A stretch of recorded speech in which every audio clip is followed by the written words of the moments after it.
Hi, everybody. Happy Friday. It's Tracy, your Detroit-based political diva, just stopping in to touch base and remind everybody that we are now 17 days and 8 and almost a half hour away from the Michigan primary.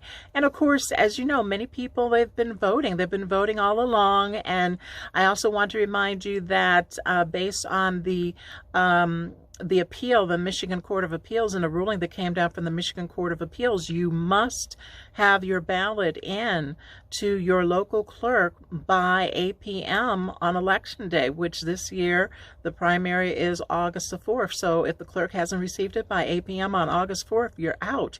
Your ballot does not count. So someone reminded me, Glenda, shout out to Glenda on Facebook, that there are drop boxes positioned all around as well.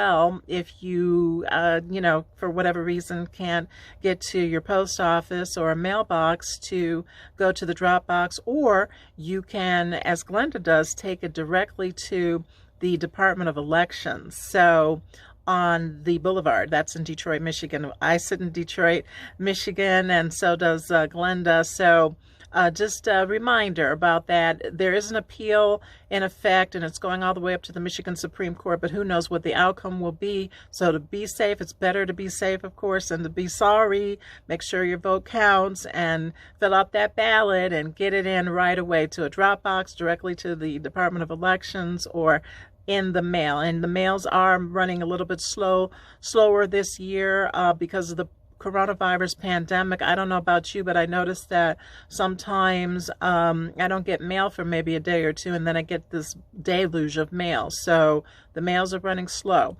Also, I want to remind you that on Sunday, July the 19th at 10 a.m., Robin L. McCoy and I will be having political coffee again. And this weekend, joining us will be separately Attorney Arain Washington, who's running for 14B Judicial District Court in Ypsilanti. And Arain is a very dedicated and award-winning attorney, and she's going to talk with us about her quest for the bench. And then at 10:30, Attorney Nick Rommel is going to stop by. Hopefully they'll both be bringing their own mugs filled with the beverage that they can talk about.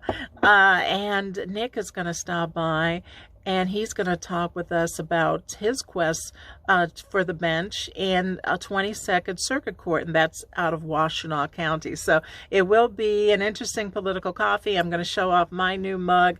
I bought it from Resistance by Design, along with my vote mask that were inspired by Hillary Clinton. And, you might have to use a magnifying glass to read this, but this mug has the names and the office numbers of every U.S. senator. They also have got Debbie Stabenow and Gary Peters on here, their office numbers, and it's a reminder as part of a campaign to call your senator. There's lots to talk about this year and beyond. So that is, again, this Sunday at 10 a.m., July the 19th. And this time out, it's going to be broadcast on www.robinlegal.com.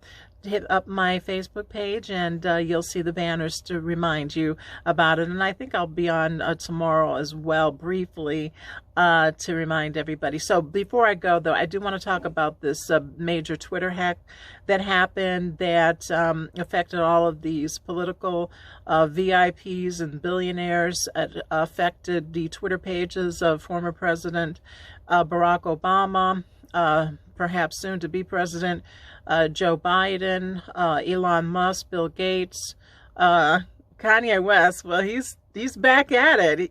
He was running, then he wasn't running, and now he's filed in Oklahoma. He paid $35,000 to get on the ballot there, and basically he can buy his way onto the ballot, and I think that is his strategy. He's still in it to win it, or maybe try to take votes away from Joe Biden. I don't know what he's doing, but he's still back on. And somebody hacked him and his wife, Kim Kardashian, and also Warren Buffett. And so it's a Bitcoin cryptocurrency scam. And there was a request coming from each and every one of those pages that I mentioned.